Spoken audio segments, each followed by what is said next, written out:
¿Qué tal, amigos? Buenas noches y bienvenidos todos a una nueva emisión. Esta noche vamos a hablar de algo que me ha fascinado durante años, algo que ocurre más a menudo de lo que pensamos, pero de lo que casi nadie se atreve a hablar por miedo a que lo tachen de loco. Hoy hablaremos de cuando los muertos recorren sus pasos. Verán, amigos, hay algo que dicen las abuelas, algo que se repite en todos los pueblos de México y Latinoamérica. Dicen que cuando una persona muere, su alma no se va de inmediato, no desaparece en un destello de luz. A veces, durante días o incluso semanas, esa alma deambula por lugares especiales, lugares donde en vida se sintió plena, donde fue feliz, donde dejó pedazos de su corazón. Regresan para despedirse de los lugares que amaron, regresan para caminar una última vez los caminos que recorrieron tantas veces, regresan para recorrer sus pasos. Y esta noche, amigos, voy a compartir varias experiencias reales que me han enviado personas que vivieron esto de primera mano, historias que te hacen cuestionar todo lo que creías saber sobre la muerte. Así que acompáñenme en esta noche fría, pónganse cómodos y prepárense para entender que tal vez, solo tal vez, nuestros seres queridos nunca se van del todo. Empecemos. Tengo 20 años, amigos, y hay algo que me pasó hace poco que todavía no puedo explicar.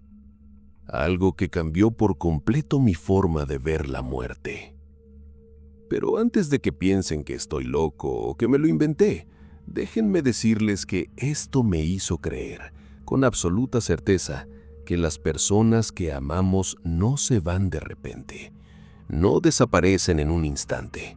Se quedan un poco más, solo el tiempo suficiente para hacer una última cosa, para tener un último momento con nosotros.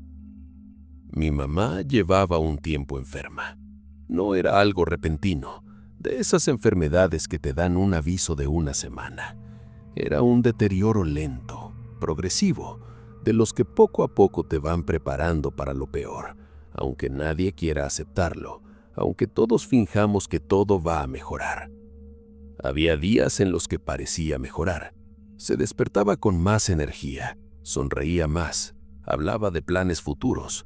Esos días nos daban esperanza, nos hacían pensar que tal vez los médicos estaban equivocados. Pero luego venían los días malos, los días en los que apenas tenía fuerzas para levantarse de la cama, para hablar, para mantenerse despierta. Los días en los que su piel se veía más pálida, sus ojos más hundidos, su respiración más pesada. Yo intenté vivir mi vida con normalidad. Iba a la prepa, hacía mis tareas, salía con mis amigos, intentaba ser un adolescente normal. Pero en el fondo, todo el tiempo, en cada momento, tenía esa preocupación constante aplastándome el pecho, esa sensación de que algo no estaba bien, de que el tiempo se acababa, aunque nadie lo dijera en voz alta. Ese día fue un día aparentemente normal. Yo estaba en mi cuarto. Eran como las 2 de la tarde, quizá las 2:15. Acababa de llegar a casa de la prepa como siempre. Me había quitado el uniforme, me había puesto ropa cómoda y me había tirado en mi cama con el teléfono en la mano. Era la hora en la que mi mamá siempre nos llamaba a comer. Y lo hacía de una forma muy específica, muy particular, una forma que era únicamente suya. Gritaba desde la cocina, siempre con las palabras exactas. Vengan, vengan a comer. Siempre igual, todos los días de mi vida, con el mismo tono de voz, la misma fuerza, la misma entonación. Era una constante en nuestra casa, una tradición tan arraigada que ni siquiera lo pensábamos. Simplemente sabíamos que a las 2 de la tarde mi mamá gritaba desde la cocina y nosotros acudíamos corriendo.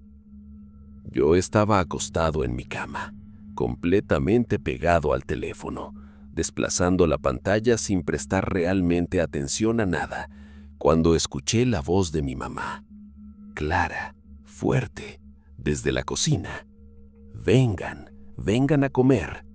Exactamente igual que siempre, con el mismo tono, la misma fuerza, la misma costumbre de 20 años. No lo dudé ni un segundo, no lo pensé. Mi cuerpo respondió automáticamente, por puro reflejo, por años de condicionamiento. Le contesté como siempre, con esa voz medio dormida, medio renuente que usamos los adolescentes. Ya voy, mamá. Me levanté de la cama todavía medio distraído, todavía viendo el teléfono, y caminé hacia la puerta de mi cuarto con pasos lentos. Y fue justo ahí, con la mano ya tocando el picaporte, cuando algo dentro de mí se detuvo. Fue como si mi mente de repente despertara, como si alguien me hubiera tirado un balde de agua helada en la cabeza. Recordé de repente, con una claridad que me quitó el hálito. Mi mamá no estaba en la cocina. Mi mamá no estaba en la casa. Mi mamá estaba en el hospital. Llevaba 3 días hospitalizada. Sentí un frío recorrer toda mi espalda, bajar por mi columna como dedos de hielo. Se me erizó todo el vello del cuerpo. Me quedé allí, completamente inmóvil, con la mano todavía en el picaporte, sin poder moverme, sin respirar bien. Mi corazón empezó a latir más rápido, más fuerte. Lo podía escuchar en mis oídos bombeando sangre con violencia. No había nadie en la casa. Estaba completamente solo. Mis hermanos estaban en la escuela. Mi papá estaba en el hospital con mi mamá. Yo había escuchado su voz. No había sido un recuerdo vago flotando en mi cabeza. No había sido mi imaginación jugándome una cruel broma. No había sido la tele de la casa de algún vecino. Había sido ella, su voz, igual que cuando estaba sana, cuando estaba fuerte, cuando la enfermedad todavía no le había robado la energía. Me senté en la orilla de la cama porque las piernas me temblaban y no me sostenían bien, intentando entender qué acababa de pasar, intentando darle sentido a algo que no lo tenía. ¿Me había vuelto loco? ¿El estrés me había alucinado? ¿Era el cansancio, el dolor, la preocupación constante manifestándose en forma de alucinaciones auditivas? Minutos después, quizá 5, quizá 10, no estoy seguro porque el tiempo se sentía distorsionado, sonó el teléfono. El timbre atravesó el silencio de la casa como un cuchillo. Era mi tía, la hermana de mi mamá. Cuando contesté, antes de que ella dijera una sola palabra, yo supe que algo no estaba bien. Lo supe por su respiración, lo supe por el silencio antes de hablar. Cuando por fin habló, estaba llorando, sollozando de esa forma que hace imposible respirar bien. Tu mamá acaba de fallecer, mi amor. Sentí como si el mundo se me viniera encima, como si el suelo desapareciera bajo mis pies, como si todo a mi alrededor se desmoronara. Lloré como nunca antes en mi vida había llorado. Un llanto que salía del lugar más profundo, de un lugar que ni siquiera sabía que existía dentro de mí. Pero entre todo ese dolor inmenso, entre esa tristeza que me ahogaba, había algo que no me dejaba tranquilo. Su voz, la voz de mi mamá llamándome a comer, como siempre, como cuando estaba bien, como cuando todo era normal. Los días siguientes fueron horribles. El velorio, el entierro, la casa vacía sin ella, su cuarto intacto, su ropa todavía con su perfume. Pero conforme pasaban los días, amigos, empecé a entenderlo de otra forma. Ella no vino a asustarme, no vino a despedirse con palabras tristes, con lágrimas, con dolor. Vino a hacer lo que siempre hacía. Vino a llamarme a comer. Vino a sentirse en casa una última vez. Vino a ser mamá una última vez. Y ahora, años después, cuando lo pienso, ya no me da miedo, ya no me angustia, me da paz, porque sé que en sus últimos momentos, antes de irse para siempre, pensó en nosotros, pensó en nuestro hogar, pensó en esas pequeñas costumbres que hacían a nuestra familia. Recorrió sus pasos, y sus pasos la trajeron de vuelta a casa, aunque fuera solo por un instante. Amigos, esta siguiente historia ocurrió en Tepecoculco, Puebla, allá por los años 90, una época en la que los pueblos todavía eran pueblos de verdad, no estos pueblos modernos llenos de asfalto y centros comerciales. Y quiero que pongan mucha atención en esta historia, porque lo que pasó aquí no le pasó a una sola persona, le pasó a un pueblo entero. Decenas de personas vieron lo mismo. Y eso, amigos, eso es lo que la hace terrorífica y creíble a la vez.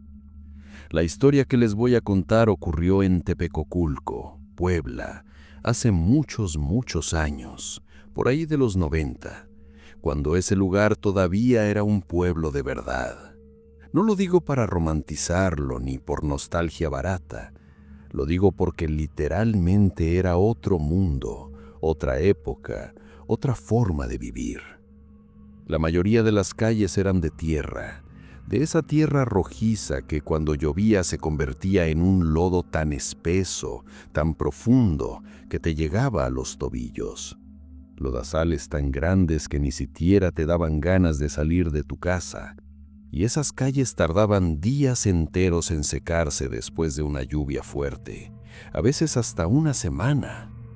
La gente se movía a caballo, en burro, a pie. No había taxis, no había Ubers, no había transporte público eficiente. La mayoría de la gente, no todos, pero sí la mayoría, ni siquiera tenía coche. Las tardes olían diferente a como huelen ahora. Olían a leña quemándose en los anafres, a maíz cociéndose en las ollas, a ganado regresando de los campos, a tierra mojada cuando se acercaba la lluvia. Todo el mundo se conocía por el nombre, por el apodo o por su familia. No podías caminar 3 cuadras sin que alguien te saludara, te preguntara por tu mamá, te ofreciera un taco. Yo tenía 15 años por aquel entonces. Era un adolescente normal, preocupado por cosas de adolescente, fútbol, chicas, la escuela. Y fue ese año cuando aprendí algo que cambió mi vida para siempre, que los muertos no siempre se van de inmediato. En mi pueblo, amigos, desde tiempos inmemoriales se decía algo que todos conocían pero nadie cuestionaba. Se decía que cuando alguien muere sin despedirse como es debido, sin cerrar ciclos, sin estar en paz, su alma regresa a caminar los mismos caminos que caminó en vida. No para asustar a la gente, no para llevarse a alguien más, no para hacer daño ni vengarse de nada.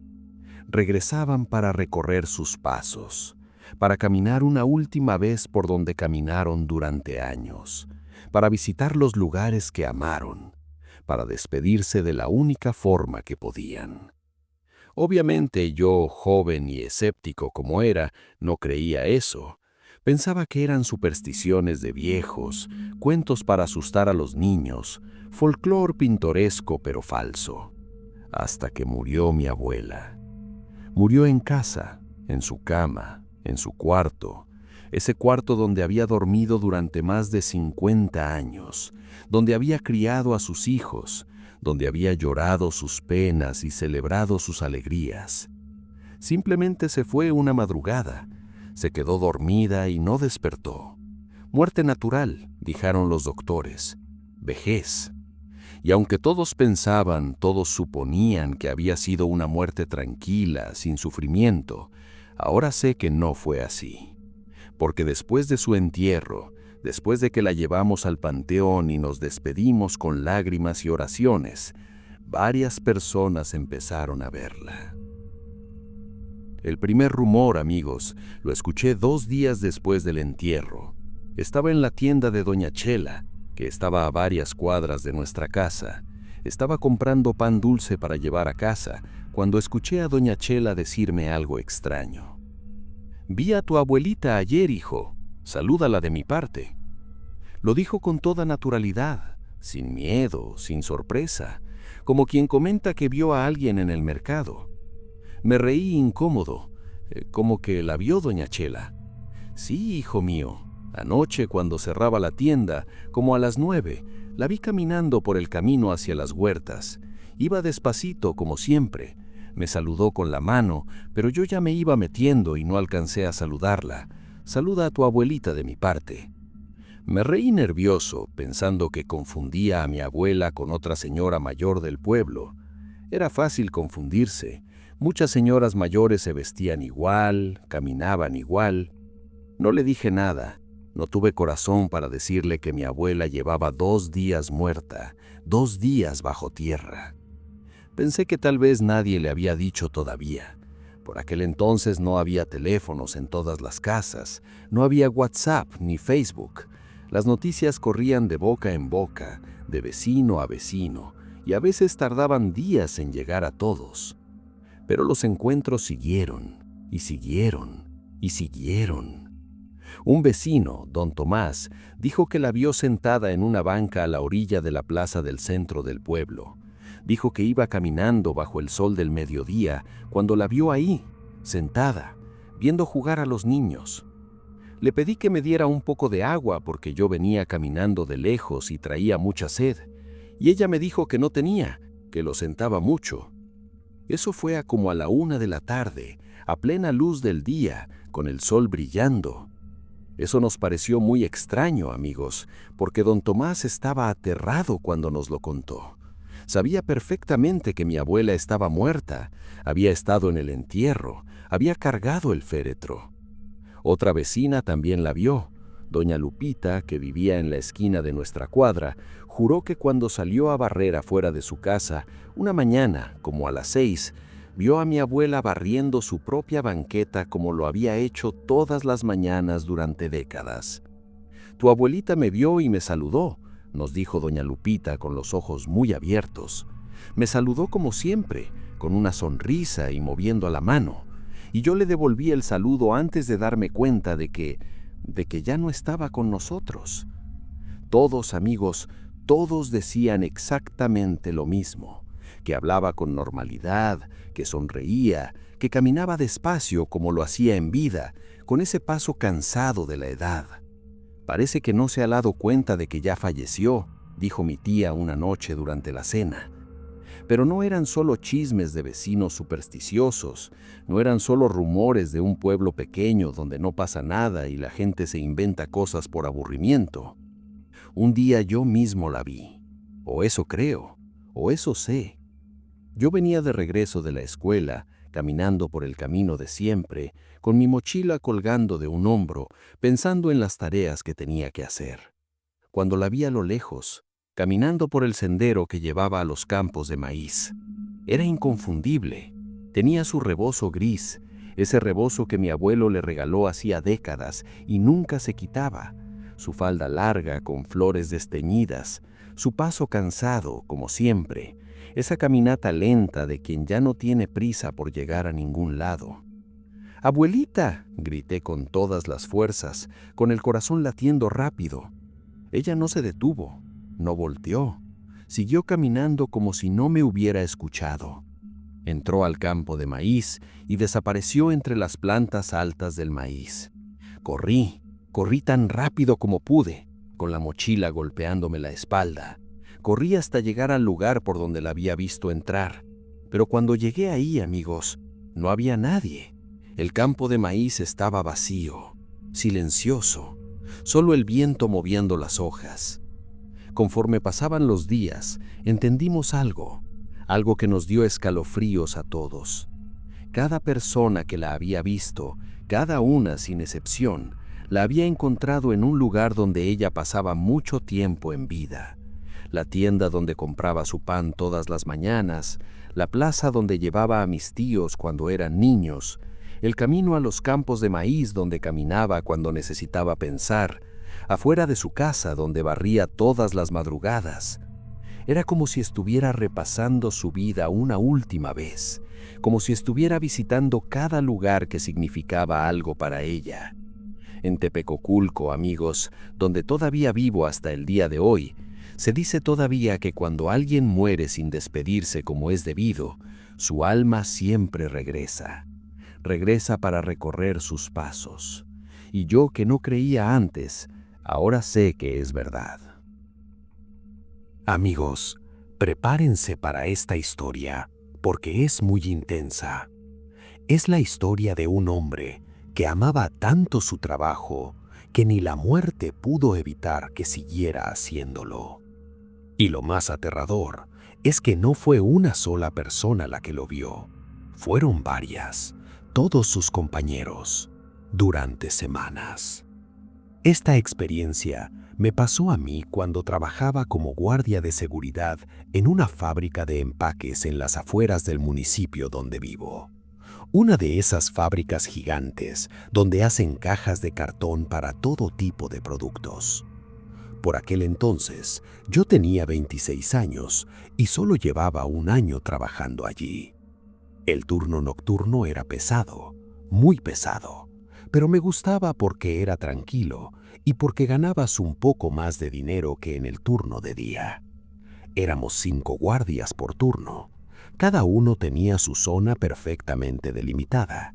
Uno se quedaba en la caseta de entrada controlando los accesos, otro revisaba los patios exteriores donde se estacionaban los tráileres, otro vigilaba las oficinas administrativas, otro cuidaba los almacenes donde guardaban el producto terminado y otro hacía rondines generales por toda la fábrica. Y entre nosotros, entre esos 5 guardias, estaba Héctor. Héctor era el mayor del grupo. Tendría como unos 60 y tantos años, quizás 65. Estaba cerca de jubilarse, pero seguía trabajando porque, según él, no sabía qué hacer con su tiempo libre si se jubilaba. Era chaparrito, gordito, no medía más de 1,65 m. Siempre caminaba despacio, no por flojo ni poco profesional, sino porque decía, riéndose, que ya no daba para andar corriendo como los jóvenes. Tenía las mejillas caídas por la edad y el cabello casi todo blanco, con solo algunas mechas grises aquí y allá. Siempre, siempre, siempre usaba su gorra azul marino. Todos los días sin falta, aunque estuviéramos en interiores, aunque estuviéramos en la caseta cerrada. Decía que era su gorra de la suerte, que sin ella no se sentía completo. Era callado, pero amable. De esos hombres que no hablan mucho, pero cuando lo hacen, dicen cosas importantes. Nunca se metía en problemas con nadie. No le gustaba hablar mal de los demás. No le gustaba burlarse de nadie. No le gustaba molestar ni crear conflictos. Pero había algo de él que todos sabíamos, algo que era un secreto a voces. Héctor tomaba mucho. Tomaba alcohol con regularidad, probablemente a diario. Casi todos los días llegaba a trabajar crudo, con los ojos rojos, con ojeras profundas, oliendo ligeramente a alcohol, aunque intentara disimularlo. Pero aún así, aún crudo, en el trabajo era bueno. Era responsable, cumplía con sus deberes sin quejarse. Lo que más caracterizaba a Héctor, amigos, era su rutina inquebrantable. Hacía la ronda exactamente igual todos los días, sin ninguna variación. Salía a la misma hora exacta todas las noches, recorría los mismos pasillos en el mismo orden, se detenía en los mismos puntos de control, revisaba las mismas puertas, escribía lo mismo en su libreta, regresaba por el mismo camino. Si cambio la rutina, siento que el turno nunca acaba, nos decía cuando le preguntábamos por qué era tan estricto con su horario. La rutina hace que el tiempo pase más rápido. Y la verdad, amigos, tenía razón. Los turnos nocturnos se sienten eternos cuando no tienes una rutina establecida. Pero entonces, una noche, Héctor no se presentó. Eso ya era extraño, muy extraño, porque Héctor nunca faltaba al trabajo. En el año que yo llevaba trabajando allí, nunca lo había visto faltar un solo día. Ni por enfermedad, ni por compromisos familiares, ni por nada. Pensamos lo obvio. Pensamos que tal vez se había puesto a seguir tomando después del trabajo, que había amanecido tan crudo que no podía levantarse, que la edad por fin lo alcanzó. Pero a las 7 de la mañana, cuando terminó nuestro turno y llegó el supervisor del turno de día, nos reunió en la caseta con una expresión seria que nunca le habíamos visto. «Muchachos, tengo que darles una mala noticia. Héctor acaba de fallecer». Nadie dijo nada. El silencio fue absoluto, pesado. Nos contaron lo que había pasado. Héctor había salido del trabajo esa mañana anterior, como siempre, pero en vez de tomar su camión de regreso a casa, como normalmente hacía, decidió caminar, probablemente porque estaba tomando más de lo normal.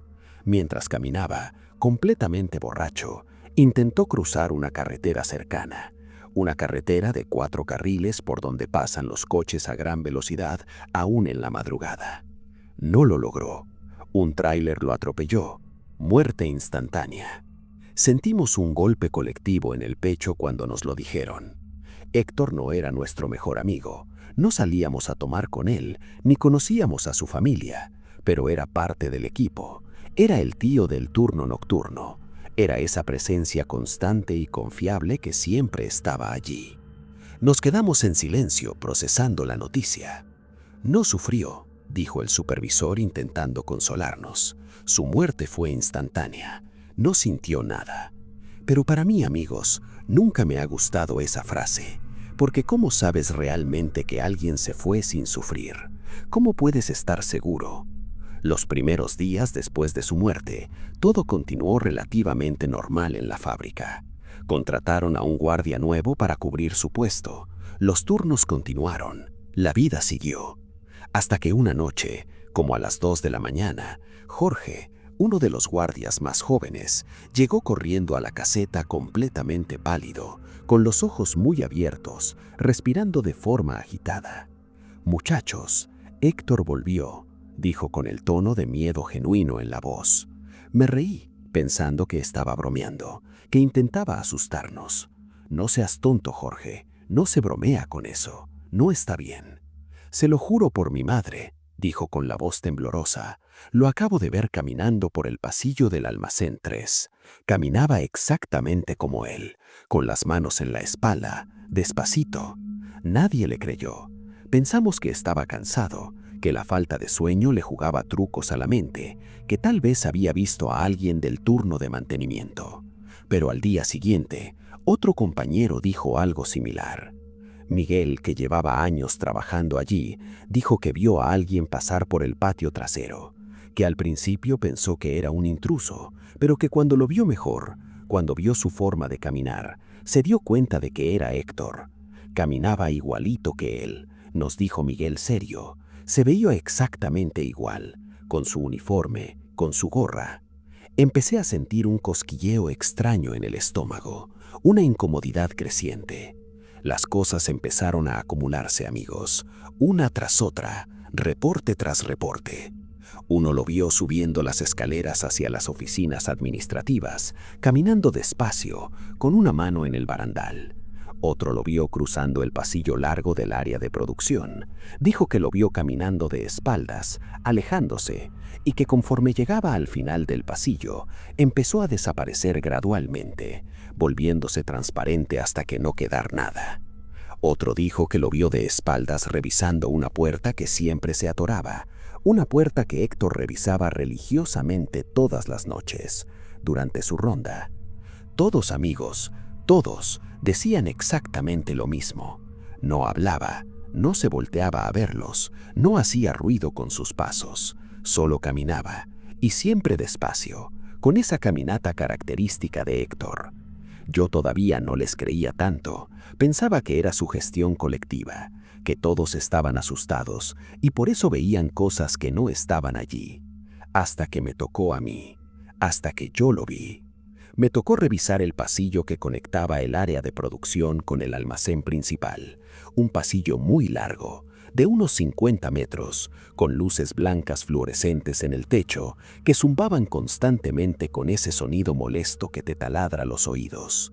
El eco ahí adentro era terrible. Hacía que cualquier paso sonara el doble de fuerte, amplificado, reverberando contra las paredes de concreto. Yo iba caminando distraído, viendo mi teléfono, checando la hora, contando los minutos para que terminara el turno. Cuando levanté la vista, lo vi. Había alguien más adelante, como a unos 20, 30 metros, caminando de espaldas a mí, caminando despacio, con las manos entrelazadas a la espalda, con la misma forma de moverse que tenía Héctor. Era él. Lo supe desde el primer segundo, no por su rostro, porque no podía ver su rostro, pero por su forma de caminar. Esa forma tan particular, tan inconfundible. «¿Héctor?», dije sin pensar, con la voz quebrada. Él no respondió, no se volteó. Siguió caminando como si no me hubiera escuchado. Pensé por un momento delirante que tal vez me estaban haciendo una broma elaborada, que tal vez era alguien disfrazado de Héctor para asustarnos. Empecé a caminar más rápido, apretando el paso, queriendo alcanzarlo para confirmar. Pero él también empezó a caminar más rápido, manteniendo siempre la misma distancia entre nosotros. Nunca lo alcancé. No importa qué tan rápido caminara, no importa qué tanto me apurara, él mantenía la distancia perfecta. Cuando llegó a la curva del pasillo, donde el corredor da vuelta a la izquierda, y yo llegué también segundos después, él ya había desaparecido. No entró a ningún cuarto, no se metió a ningún almacén, no había puertas abiertas. Simplemente ya no estaba. Se había esfumado en el aire. Mi corazón latía tan fuerte que lo podía escuchar en los oídos. Mis manos temblaban. Sentía un sudor frío corriendo por toda mi espalda. Esa noche no le dije nada a nadie. No pude. Me guardé la experiencia, intentando convencerme de que había sido mi imaginación, el cansancio, la sugestión de todas las historias que había escuchado. Pero a partir de entonces, amigos, empecé a verlo más seguido. Y no solo yo, todos. Una vez lo vi venir de frente hacia mí en otro pasillo. No levantaba la cara, mantenía la cabeza ligeramente inclinada hacia abajo, pero tenía esa misma gorra de siempre, esa gorra azul que nunca se quitaba. Me quedé congelado cuando lo vi acercarse, completamente paralizado. Sentí un miedo tan profundo, tan primitivo, que no se lo desearía ni a mi peor enemigo. Me quedé allí como una estatua sin poder moverme, mientras Héctor pasaba a mi lado. Y cuando pasó, amigos, cuando su cuerpo estuvo a centímetros del mío, sentí algo que nunca olvidaré. Un frío terrible, un frío que te hiela hasta los huesos.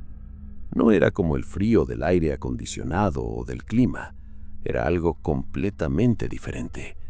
Era como si alguien hubiera abierto una puerta al invierno más crudo que existe, como si todo el calor de mi cuerpo se hubiera drenado en un segundo.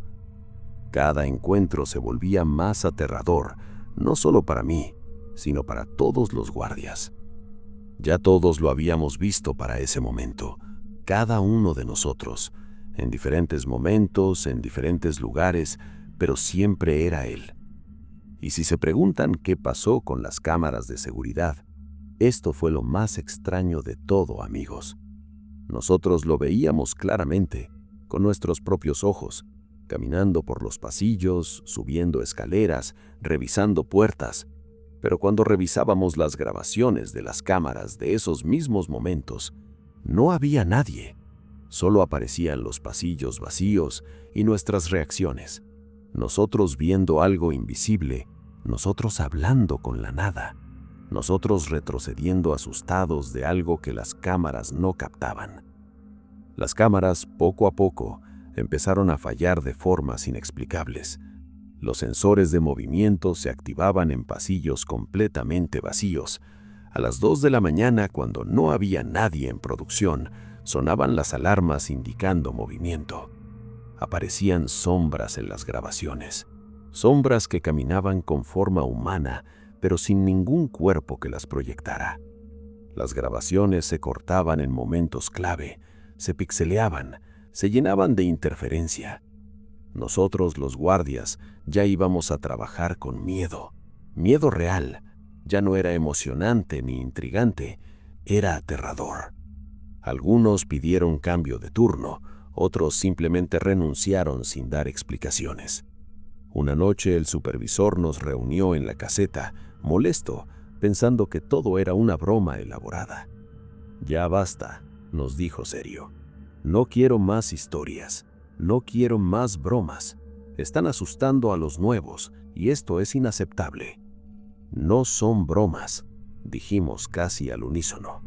«Lo hemos visto, todos». Hubo un silencio tenso. El supervisor miró nuestras caras y se dio cuenta de algo.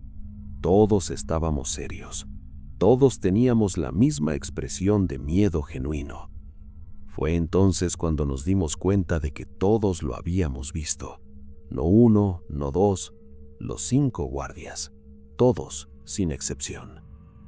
Lo vi una última vez, amigos, y esta vez fue diferente. Era como a las 4:30 de la mañana. Yo ya estaba exhausto, con sueño, con el cuerpo pesado. Solo quería que terminara el turno para irme a casa a dormir. Iba caminando por el pasillo principal haciendo mi última ronda de la noche. Y lo vi otra vez, viniendo de frente hacia mí, caminando despacio, con la cabeza inclinada hacia abajo como siempre, sin levantar la cara. Pero esta vez no corrí, no me moví. Me quedé allí mirándolo fijamente, sin pestañear. Quería verlo bien, quería entender qué era exactamente lo que veíamos todas las noches. Cuando estuvo lo suficientemente cerca, como a 3 o 4 metros, noté algo aterrador. La luz, las luces blancas fluorescentes del techo que iluminaban todo el pasillo, no lo tocaban. Era como si hubiera una burbuja invisible a su alrededor. La luz se curvaba, se desviaba, pero no iluminaba su cuerpo. Era en sombra constante aunque caminara bajo las luces más brillantes. Y entonces pasó a mi lado otra vez. Ese frío terrible, ese frío antinatural. Pero esta vez sentí algo más. Sentí que algo se me salía del cuerpo. No sé cómo explicarlo mejor. No sé qué era exactamente. Energía, calor, fuerza vital, no sé, pero algo se me drenó en ese momento. Me quedé allí parado durante varios minutos después de que Héctor desapareció al final del pasillo, con las piernas temblando, con ganas de llorar sin entender por qué. Después de esa noche, nadie lo volvió a ver caminando por los pasillos. Héctor dejó de aparecer, pero durante semanas más, los sensores seguían activándose solos. Las cámaras seguían captando sombras inexplicables. Y siempre a las mismas horas exactas que Héctor tenía en su rutina. Y siempre en los mismos pasillos que él debía revisar. Un compañero, el mayor de nosotros, dijo algo una noche que nunca olvidaré. Héctor no nos estaba asustando. No intentaba hacernos miedo ni hacernos daño. Simplemente estaba haciendo lo que siempre hacía. Estaba terminando su turno. Estaba cumpliendo con su trabajo.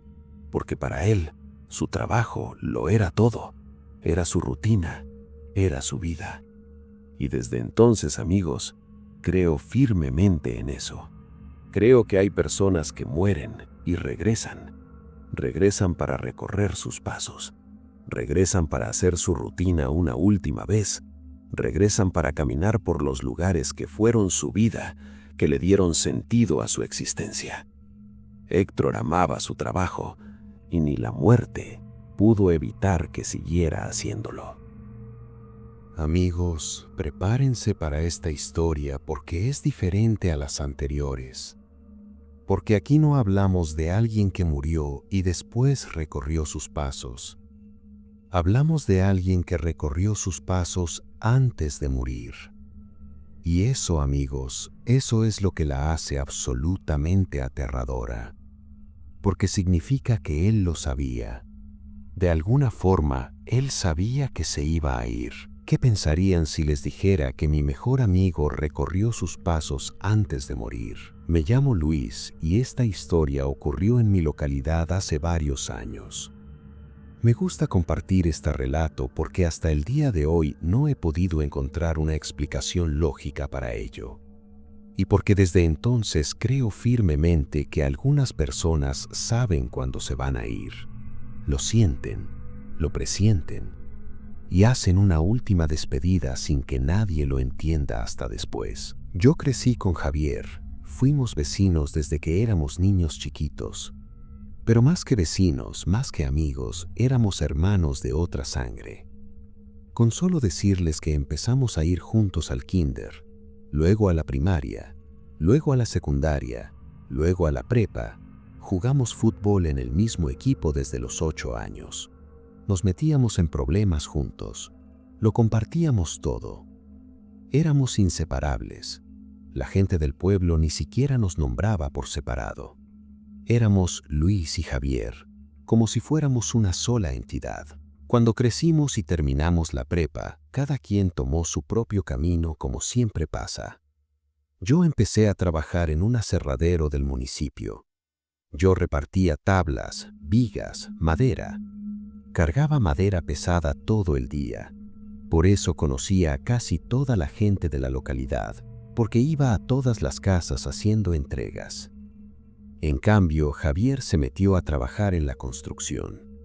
Lo llevaban a obras grandes, edificios, proyectos en diferentes estados.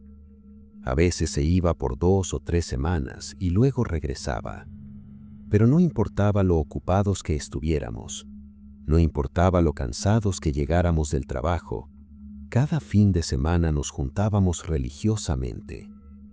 Nos tomábamos unas cervezas, platicábamos, nos reíamos. Éramos los mismos niños de siempre, solo con más ganas y más responsabilidades. Pero un día, amigos, todo cambió. Todo se vino abajo. Javier tuvo un accidente en su trabajo. Un accidente terrible. Nadie supo exactamente cómo pasó. Las versiones variaban. Unos decían que una viga pesada se soltó de las cadenas. Otros que se cayó un pedazo de andamio desde arriba. Lo único que sabemos con certeza es que algo muy pesado le cayó directamente en la cabeza. Cuando lo llevaron de urgencia al hospital público del IMSS, los doctores nos dijeron algo devastador. Javier había entrado en coma profundo, estado vegetativo, lesión cerebral traumática grave. Las posibilidades de que despertara eran mínimas, nos dijeron. Y si despertaba, probablemente tendría daño cerebral permanente.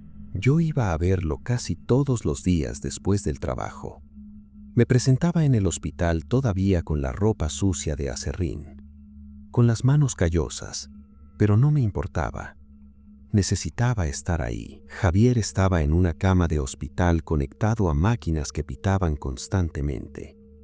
No hablaba, no se movía, no reaccionaba a ningún estímulo. Sus ojos permanecían cerrados como si estuviera en un sueño profundo del que no podía despertar. Me sentaba en una silla de plástico incómoda al lado de su cama. Y aunque sabía que probablemente no podía escucharme, yo le hablaba. Le contaba chismes de la localidad.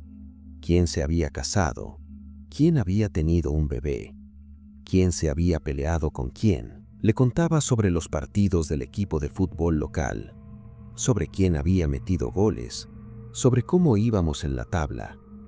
Le decía que tenía que despertar, que su familia lo necesitaba, que su hijo pequeño preguntaba por él todos los días.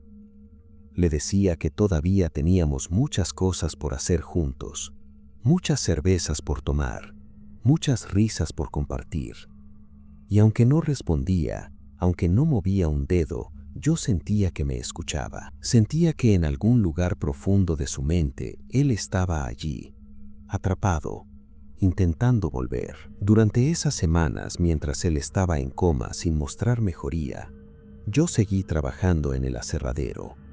Seguí repartiendo madera por diferentes partes del municipio. La vida continuaba aunque yo no quisiera, pero entonces, amigos, en los últimos días que estuvo en coma, empezaron a pasar cosas muy extrañas. Cosas que no tienen explicación lógica. La primera vez fue con don Rogelio, un señor mayor que siempre me compraba tablas para hacer reparaciones en su casa. Llegué con mi camión cargado de madera. Toqué su puerta.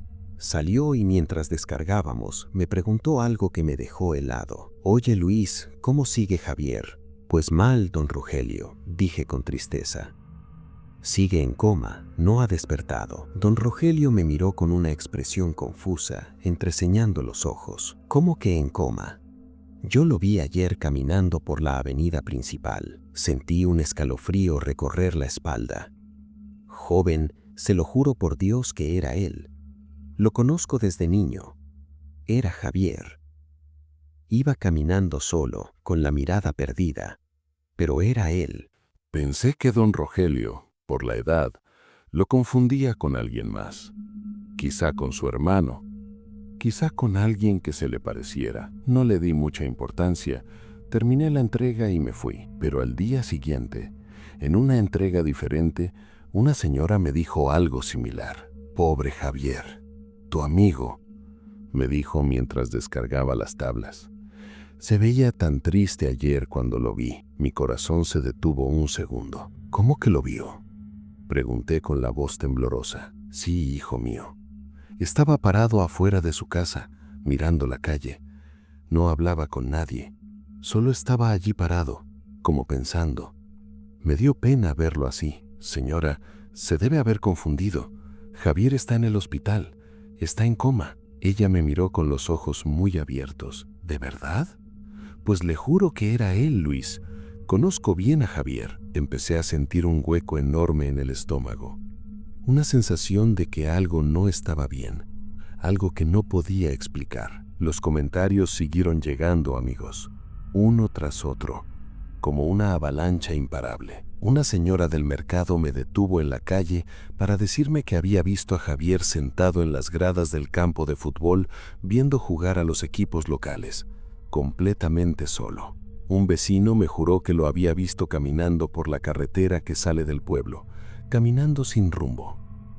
Otro hombre me dijo que lo vio en la azotea de su propia casa, apoyado en el muro de concreto, mirando hacia abajo como contemplando algo. Todos, absolutamente todos, me dijeron exactamente lo mismo. Que se veía triste, que se veía perdido, que no hablaba mucho o no hablaba nada, que parecía distraído, ausente. Y todos juraban por lo más sagrado que era él, que no había duda. Después de escuchar esto por 2 días seguidos de personas diferentes que no se conocían entre sí, fui con mi mamá. Necesitaba hablar con alguien. Necesitaba entender qué estaba pasando. «Oye, mamá», le dije una noche después de cenar, «¿qué opinas de que la gente del pueblo diga que ha visto a Javier caminando por aquí?» Mi mamá dejó de lavar los trastes. Se quedó quieta con las manos en el agua jabonosa. Se quedó quieta con las manos en el agua jabonosa. Se quedó quieta con las manos en el agua jabonosa. Me miró con una expresión que nunca antes le había visto. Una mezcla de tristeza y de conocimiento antiguo. Tardó varios segundos en responderme. Cuando finalmente habló, su voz era suave pero cargada de significado. «No te asustes, hijo, pero hay algo que dicen los ancianos. Dicen que hay personas que cuando están por irse, cuando su tiempo está cerca, empiezan a despedirse sin que nadie lo entienda en el momento. Su alma empieza a viajar por los lugares donde fueron felices, los lugares que amaron, la gente que les importó». Esas palabras, amigos, me dieron más miedo que consuelo. Mucho más miedo. Una noche terminé un pedido de madera tarde, muy tarde. Eran casi las 10 de la noche. La entrega había sido complicada, en una zona lejos del pueblo. Iba de regreso a casa en el camión, manejando por las calles oscuras, cuando recibí una llamada en mi celular. Era la esposa de Javier. Su voz sonaba extraña, agitada. «Luis, necesito contarte algo extraño», dijo. «¿Qué pasó?», Pregunté sintiendo que el corazón se me aceleraba. ¿Vieron hoy a Javier? Lo vieron en el estadio de fútbol, en el mismo lugar exacto donde él y yo nos conocimos, donde nos hicimos novios, donde nos casamos años después. ¿Cómo puede ser si él está en coma? No supe qué contestarle. Me quedé en silencio con el teléfono pegado a la oreja, escuchando su respiración nerviosa al otro lado. Me detuve a un costado de la carretera porque las manos me temblaban demasiado para seguir manejando. Me quedé allí sentado en la oscuridad con el motor apagado, con el corazón latiéndome en los oídos, intentando procesarlo todo. Cuando finalmente me calmé lo suficiente, encendí y conduje lentamente hacia mi hogar. No le conté a nadie esa noche sobre la llamada. Me fui directo a mi cuarto. En la madrugada, mientras yo dormía profundamente, sonó el teléfono de la casa, ese timbre estridente que te despierta de repente. Era la mamá de Javier, y por su voz, por cómo sollozaba, supe inmediatamente por qué me llamaba. Luis, mi hijo se fue. Javier acaba de fallecer. Los doctores lo desconectaron hace 1 hora. Me desmoroné llorando como un niño pequeño, como no había llorado en años. Mi esposa me abrazó fuerte mientras yo temblaba y sollozaba sin poder parar. Y entre todo ese dolor desgarrador, entre esa tristeza que me ahogaba, no podía dejar de pensar en algo. No podía dejar de pensar en toda esa gente que lo había visto durante las últimas semanas, caminando por el pueblo, visitando lugares, despidiéndose en silencio. Días después fue su funeral. Lo llevamos al panteón municipal bajo un cielo gris que amenazaba lluvia. Cuando caminamos hacia su tumba, cargando el féretro entre varios de nosotros, empecé a recordarlo todo. Recordé cada comentario que recibí, cada persona que me juraba que lo había visto, cada lugar que mencionaban. Y entonces lo entendí. Desde ese día, amigos, estoy convencido de que algunas cosas que dicen nuestros abuelos son completamente reales. Aunque el cuerpo de Javier estaba en esa cama de hospital, inconsciente, conectado a máquinas, su alma estaba afuera. Estaba viajando por los lugares donde fue feliz. El campo de fútbol donde jugamos juntos durante años, su casa donde creció, el estadio donde conoció a su esposa, las calles del pueblo que caminó 1000 veces. Estaba, como se dice, recorriendo sus pasos, despidiéndose de la única forma que podía. Y eso, amigos, es lo más hermoso y lo más aterrador a la vez. Amigos, esta última historia es quizás la más personal y la más extraña de todas. Porque aquí el protagonista no estaba buscando nada paranormal. No estaba investigando, no estaba en un lugar embrujado. Simplemente tenía insomnio.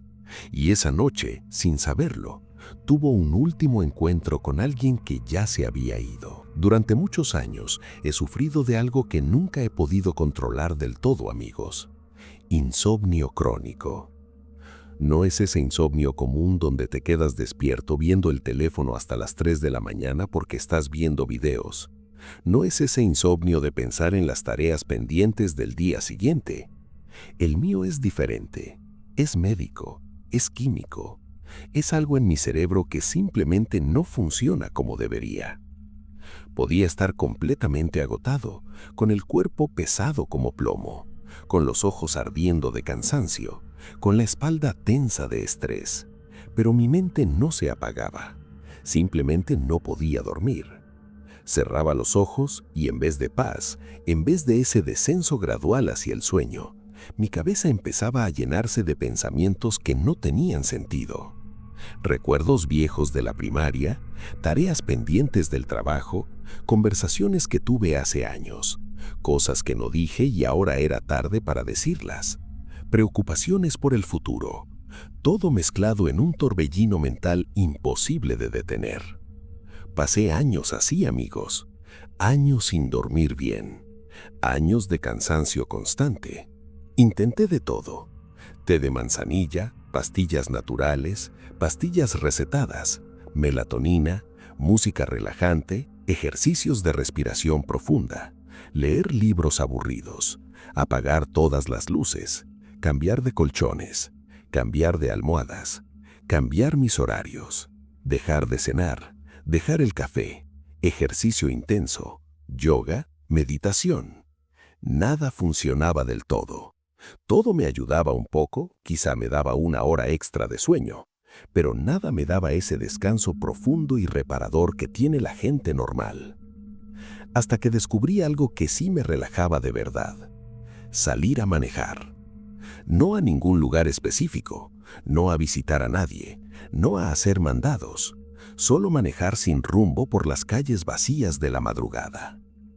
El simple acto de salir de mi cama, de mi cuarto, de mi casa, sentir el volante en las manos, ver las calles medio vacías iluminadas por las luces anaranjadas de los postes, escuchar el ronroneo del motor, sentir el movimiento del coche, todo eso me relajaba de una forma que nada más podía. Manejaba como 15 o 20 minutos, a veces media hora. Daba vueltas sin destino. Regresaba a casa, me acostaba y me quedaba profundamente dormido, como si mi cerebro por fin hubiera encontrado el botón de apagado. Eso se volvió mi rutina durante meses, mi ritual nocturno. Esa noche en particular, el insomnio me pegó especialmente duro. Eran casi la 1 de la mañana y yo sabía perfectamente bien que no iba a poder dormir. Ya había pasado más de 1 hora dando vueltas en la cama, cambiando de posición cada 3 minutos, suspirando con frustración, levantándome por agua, viendo al techo en la oscuridad, contando ovejas mentalmente sin éxito. Nada. Mi mente seguía a 1000, saltando de pensamiento en pensamiento. Así que hice lo que siempre hacía. Me resigné a la realidad y me levanté. Tomé mis llaves de un gancho en la pared, me puse una chamarra porque las noches eran frías y salí de mi casa sin hacer ruido para no despertar a mi familia. No tenía ningún destino en mente, solo quería despejar la cabeza. Solo quería que mi cerebro se cansara lo suficiente para que por fin me dejara dormir. Por aquel entonces era el 2009, amigos. No sé si algunos de ustedes recuerdan cómo eran las calles en esos años. Por aquel entonces las calles eran mucho más tranquilas en la madrugada que ahora. No había tanto tráfico nocturno, no había aplicaciones de viajes compartidos, no había repartidores de comida en motocicletas a todas horas. Todo se sentía más vacío, más lento, más silencioso. Eso era parte del encanto para mí. Esa sensación de tener la ciudad casi para mí solo. Encendí mi coche y empecé a manejar despacio, sin prisa, disfrutando el momento. Me moví por mi colonia, luego salí a las avenidas principales. Bajé la ventana a la mitad para que entrara el aire frío de la madrugada. Ese aire me ayudaba a despejar la cabeza, a sentirme vivo.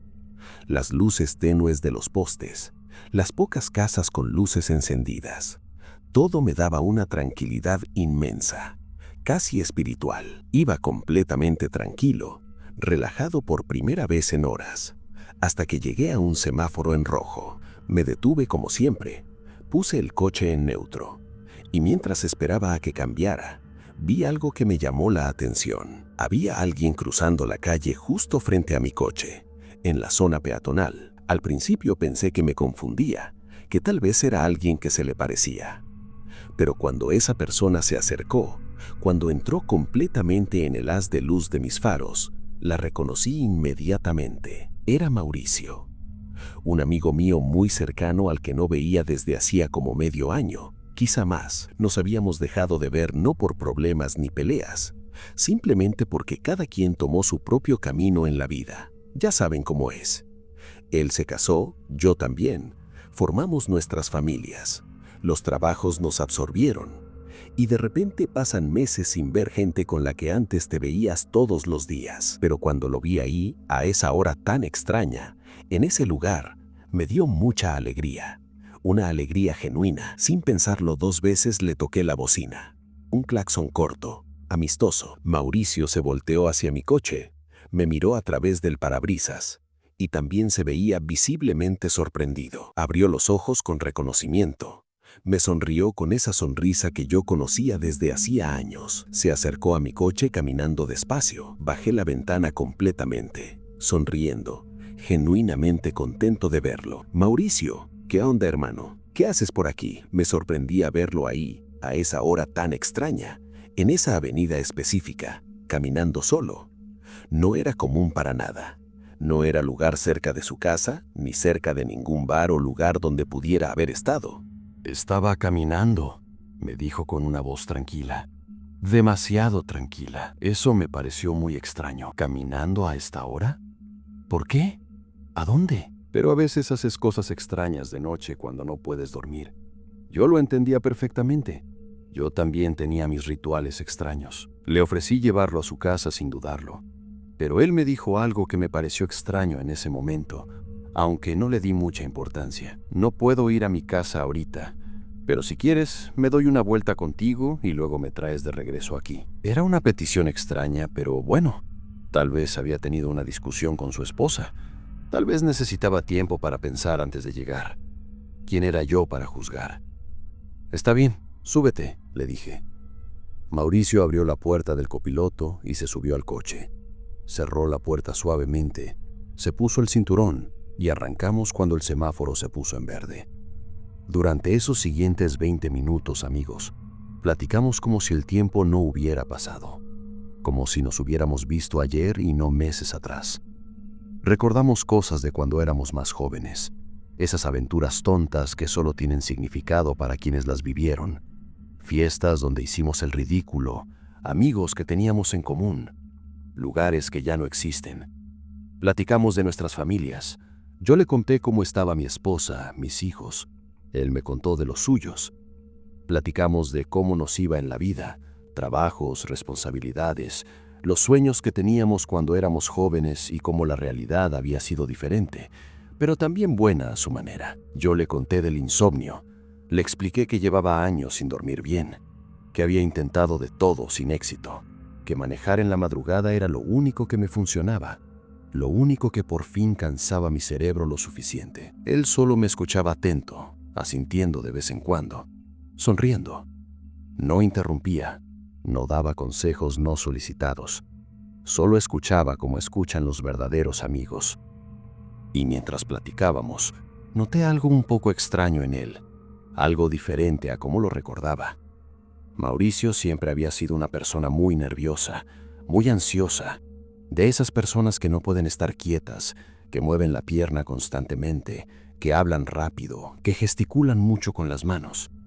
Pero esa noche había una calma en él que nunca antes le había visto, una serenidad profunda, casi antinatural.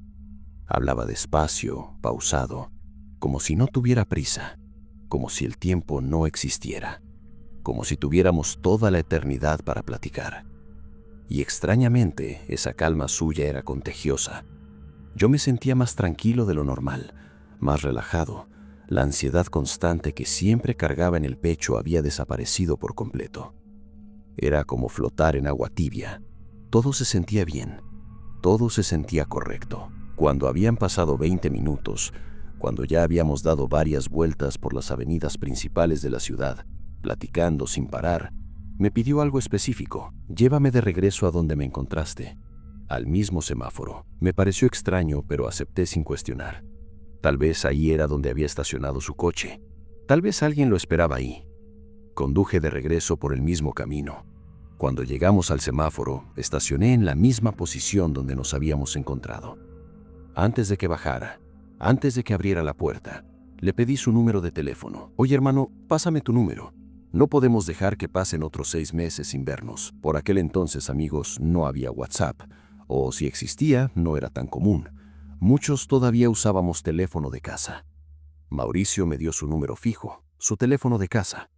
Yo lo anoté rápidamente en un pequeño papel que tenía en la guantera, con un boli que apenas escribía. Nos despedimos con un breve abrazo, incómodo por estar dentro del coche. Me dio mucho gusto verte, hermano, me dijo con una sonrisa sincera.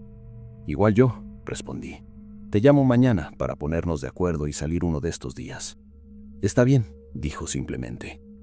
Bajó del coche, cerró la puerta suavemente y empezó a caminar por la banqueta, alejándose en la oscuridad. Yo me quedé ahí unos segundos viéndolo caminar, sintiendo una mezcla de alegría por haberlo visto y tristeza por haberlo perdido de vista tanto tiempo. Luego arranqué y me fui a casa. Cuando llegué, me acosté en mi cama todavía con una sonrisa en la cara, pensando en el encuentro fortuito. Y por primera vez en semanas, me quedé profundamente dormido en cuestión de minutos. Un sueño sin interrupciones, sin pesadillas, sin despertar a medianoche. Al día siguiente, en la tarde-noche, después de trabajar todo el día, después de cenar con mi familia, me acordé de Mauricio. Pensé que sería buena idea llamarlo como le había prometido, reconectarnos, hacer planes concretos para vernos de nuevo. Saqué el papelito donde había escrito el número. Tomé el teléfono de casa y marqué cuidadosamente los dígitos. Sonó una vez, 2 veces, 3 veces. Al cuarto timbre, alguien contestó. Era una voz femenina, una mujer, probablemente su esposa. «Buenas noches», dijo, con una voz cansada. «Buenas noches. Disculpe, ¿me puede comunicar con Mauricio, por favor?» Hubo un silencio al otro lado. Un silencio que duró demasiado. Un silencio incómodo, pesado. Entonces escuché algo que me hizo sentir un pellizco de preocupación. La escuché empezar a llorar.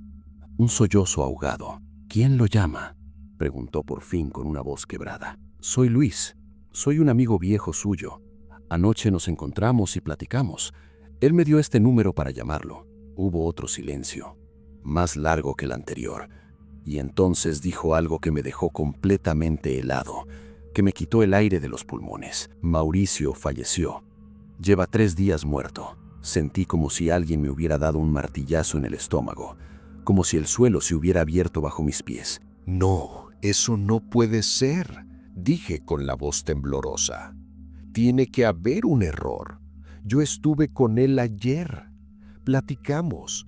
Estuvo en mi coche. Platicamos 20 minutos. Del otro lado de la línea, su voz se volvió más dura, más molesta. No bromeé con esto.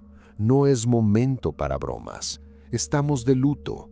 Mauricio murió hace 3 días en un accidente. Su funeral fue hace 2 días. No es broma», dije desesperado. «Por favor, créame. Yo lo vi. Yo hablé con él. Estaba ahí, real, sólido. Me dio su número». Ella empezó a llorar más fuerte. «Por favor, no haga esto. No sé quién es usted, pero esto es muy cruel. Por favor», le supliqué. «Déjeme ir a su casa. Déjeme explicarle. No estoy jugando. No sé qué está pasando, pero necesito entender». Hubo una larga pausa. Finalmente, entre sollozos, me dio la dirección. Colgué el teléfono con las manos temblorosas. Mi esposa me preguntó qué me pasaba, por qué estaba tan pálido. No pude explicárselo en ese momento. Solo le dije que tenía que salir, que era urgente. Conduje hasta la casa de Mauricio con el corazón latiéndome en la garganta, con las manos sudorosas en el volante. Parte de mí esperaba llegar y encontrar que todo había sido un terrible malentendido, que Mauricio estaría ahí, riendo, diciéndome que su esposa lo había confundido con alguien más. Pero cuando llegué a la casa, amigos, supe inmediatamente que todo era real. Había un enorme listón negro colgando en la puerta principal, flores mustias en floreros a ambos lados de la entrada, veladoras encendidas en el porche, el ambiente inconfundible de un duelo reciente. Toqué la puerta con la mano temblorosa. La esposa de Mauricio abrió. Tenía los ojos rojos e hinchados de tanto llorar. Iba vestida de negro. Me miró con desconfianza al principio, probablemente pensando que era alguna persona enferma o un bromista cruel. Pero algo en mi expresión, algo en mis ojos, le hizo ver que yo estaba genuinamente confundido y aterrado. Me dejó entrar. La sala estaba transformada en un altar improvisado. Había fotos de Mauricio por todos lados. Fotos de cuando era niño, de su boda, con sus hijos, con amigos, todas enframadas, rodeadas de velas, flores, rosarios. Me mostró su acta de defunción, el documento oficial, con sellos, con firmas de médicos. Fecha de defunción, 3 días antes de que yo lo viera. Me mostraron su cuarto, su ropa todavía colgando en el closet, sus objetos personales intactos. Me contaron cómo había muerto. Un accidente automovilístico en la carretera, un tráiler que perdió el control, impacto frontal, muerte instantánea. No había duda, no había posibilidad de error. Mauricio llevaba 3 días muerto cuando yo lo vi, cuando hablé con él, cuando se subió a mi coche, cuando platicamos 20 minutos. No supe qué decir, no supe qué pensar. Solo sentía un frío que venía de adentro, que no tenía nada que ver con la temperatura de la habitación. Me senté en el sofá, mareado. La esposa de Mauricio se sentó frente a mí, mirándome fijamente, intentando decidir si creerme o no. Le conté todo, no con morbo, no con exageración, tal cual como pasó. Cada detalle, el semáforo, la conversación, los 20 minutos, todo. La esposa de Mauricio empezó a llorar de nuevo, pero diferente esta vez, no con dolor ni enojo, con algo que parecía una mezcla de miedo y consuelo. Desde que murió han pasado varias cosas extrañas, ruidos en la casa, pasos en el pasillo, la sensación de que alguien está ahí, sueños muy vívidos donde él aparece, objetos que se mueven solos. Yo solo la escuchaba, sin saber qué decir. Antes de irme, después de estar ahí como 1 hora, seguía pensando en algo que me había estado molestando desde el principio. Mauricio no había querido que lo llevara a su casa. Había pedido específicamente que lo llevara de regreso al semáforo, como si ese lugar fuera importante, como si ese lugar significara algo. Pero con el tiempo, platicando con su familia, escuchando historias sobre él, llegamos a una conclusión diferente. Tal vez el semáforo no era importante en absoluto, amigos. Tal vez Mauricio no intentaba ir a ningún lugar específico. Tal vez no estaba recorriendo sus pasos visitando lugares importantes de su vida. Tal vez simplemente quería despedirse de mí, pasar unos últimos minutos conmigo, tener una última conversación con un amigo viejo, recordar los viejos tiempos una vez más antes de irse para siempre. Porque eso es lo que hacen los verdaderos amigos, ¿verdad? Nos acompañamos, nos escuchamos, estamos ahí cuando el otro lo necesita.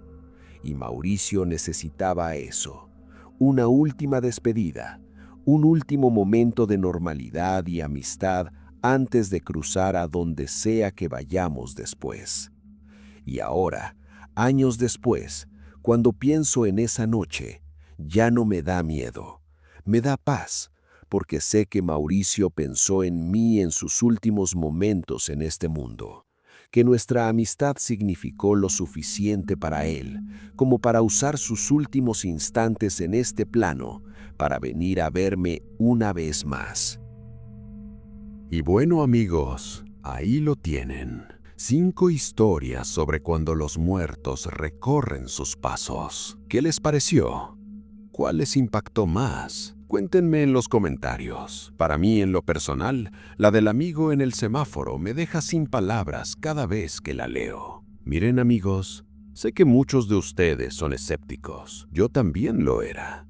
Pero después de escuchar cientos, miles de historias como estas a lo largo de los años, después de conocer a las personas que las vivieron, después de ver sus caras cuando las cuentan, ya no puedo ser escéptico. Ya no puedo decir que todo es coincidencia o imaginación. Hay algo más allá, algo que no terminamos de entender, algo que la ciencia todavía no puede explicar. Y tal vez, solo tal vez, la muerte no sea el final absoluto que creemos que es. Tal vez haya un periodo de transición, un tiempo en el que el alma se despide de este mundo antes de continuar su camino. Y tal vez nuestros seres queridos nunca se van del todo. Tal vez se quedan un poco más, el tiempo suficiente para tener un último momento con nosotros, para hacernos saber que están bien, que todavía nos quieren, que nos cuidan desde donde sea que estén. Eso, amigos, es lo más aterrador y lo más hermoso que existe a la vez. Si alguno de ustedes ha vivido algo similar, si han visto a alguien que ya había fallecido, si han tenido un encuentro que no pueden explicar, déjenmelo saber en los comentarios. Me encanta leer sus experiencias y tal vez, con su permiso, las comparta en un futuro episodio. Recuerden darle like al video si les gustó. Compártanlo con ese amigo al que le encanta este tipo de contenido. Y suscríbanse si no lo han hecho para no perderse ningún episodio de Phantom Quill Horror. Nos vemos muy pronto, amigos, en una nueva emisión, con más historias que les harán cuestionar todo lo que creían saber sobre la vida, la muerte y lo que hay más allá. Cuídense, cuiden a sus seres queridos, díganles que los quieren mientras todavía están aquí, porque nunca sabemos cuándo será la última vez que los veamos despiertos. Y si algún día, en cualquier noche cualquiera, ven a alguien que se supone que ya se fue, no corran, no griten, no tengan miedo. Tal vez solo está recorriendo sus pasos. Tal vez solo quiere despedirse una última vez. Hasta la próxima, amigos. Esto fue Phantom Quill Horror. Buenas noches.